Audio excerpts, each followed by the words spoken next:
ভারতের পশ্চিমবঙ্গে বিজেপি ক্ষমতায় আসার পর থেকেই বিভিন্ন জায়গায় নাম পরিবর্তন ও দখল ঘিরে রাজনৈতিক উত্তেজনা তৈরি হয়েছে। রাজ্যটির বারাসাতে বাংলার শেষ নবাব সিরাজউদ্দৌলার স্মৃতি বিজড়িত ঐতিহাসিক সিরাজ উদ্যানের নাম বদলে শিবাজী উদ্যান করে ফেলা হয়েছে। পাশাপাশি মসজিদ বাড়ি রোডের নামও পাল্টে দেওয়া হয়েছে। কলকাতা ভিত্তিক সংবাদ মাধ্যম এই সময় বলছে, বিজেপি ক্ষমতা আসার ২৪ ঘন্টার মধ্যেই বারাসাতের বিখ্যাত সিরাজ উদ্যানের নাম বদলে দিয়েছেন দলের কিছু কর্মী সমর্থক। মঙ্গলবার তারা পার্কটির নেম প্লেট সরিয়ে নতুন করে নাম দেন শিবাজী উদ্যান। এছাড়া বারাসাত শহরের ভেতর দিয়ে যাওয়া ১২ নম্বর জাতীয় সড়কের পাশে কাঠগোলা এলাকায় একটি তোরণ তৈরি করেছিল বারাসাত পৌরসভা। এলাকাটিতে একটি ধর্মীয় স্থান থাকায় তোরণটির নাম রাখা হয়েছিল মসজিদ বাড়ি রোড। মঙ্গলবার সেটিরও নাম পরিবর্তন করে নেতাজি পল্লী রোড লেখা হয়। সংবাদ মাধ্যম বলছে, তৃণমূল পরিচালিত বারাসাত পৌরসভা ২০২২ সালে চাপাডালি মোড়ের কাছে তিতুমির বাস টার্মিনালের পাশে একটি পার্ক নির্মাণ করেছিল। সে সময় পার্কটির নাম রাখা হয় সিরাজ উদ্যান। সেখানে শিশুদের জন্য বিভিন্ন রাইড ছাড়াও রয়েছে একটি ছোট জলাশয় ও বোটিং এর ব্যবস্থা।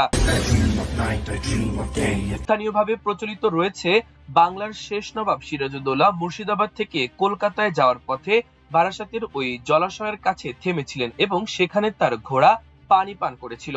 ইতিহাসের সেই সূত্র ধরেই পার্কটির নাম রাখা হয়েছিল সিরাজ উদ্যান।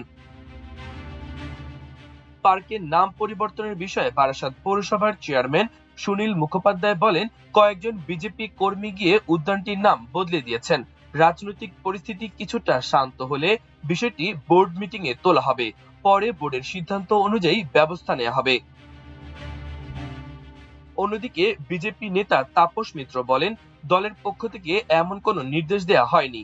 ব্যক্তিগতভাবে কেউ কেউ এটি করেছে, এর দায় দলের নয়। এদিকে একই দিনে বাগদার হেলেঞ্চার বি.আর. আম্বেদকর শতবার্ষিকী কলেজে অখিল ভারত বিদ্যার্থী পরিষদের কর্মীরা ছাত্র সংসদের অফিসে গঙ্গাজল ছিটিয়ে সেখানে গেরুয়া পতাকা টানিয়ে দেন। অখিল ভারত বিদ্যার্থী পরিষদ মূলত ভারতের কট্টর উগ্রপন্থী সংগঠন রাষ্ট্রীয় স্বয়ংসেবক সংঘের RSS আদর্শে অনুপ্রাণিত। এছাড়া বাগদার রণঘাট গ্রাম পঞ্চায়েত ও ডহরপোতা সমবায় সমিতিতে তালা লাগানোর অভিযোগও উঠেছে বিজেপির বিরুদ্ধে। পঞ্চায়েত ভবনের সামনে কালি দিয়ে বিজেপির নাম লিখে পদ্মফুল আঁকা হয়। খবর পেয়ে ঘটনাস্থলে যায় বাগদা থানার পুলিশ ও কেন্দ্রীয় বাহিনীর সদস্যরা। পরে পুলিশের মধ্যস্থতায় প্রায় ৮ ঘন্টা পর তালা খুলে দেওয়া হয়। ঠাকুরনগর বাজারেও অভিযান চালান বিজেপি কর্মী সমর্থকেরা।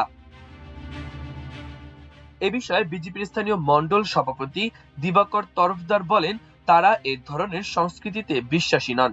গণতান্ত্রিক দেশে এমন কাজ গ্রহণযোগ্য নয়।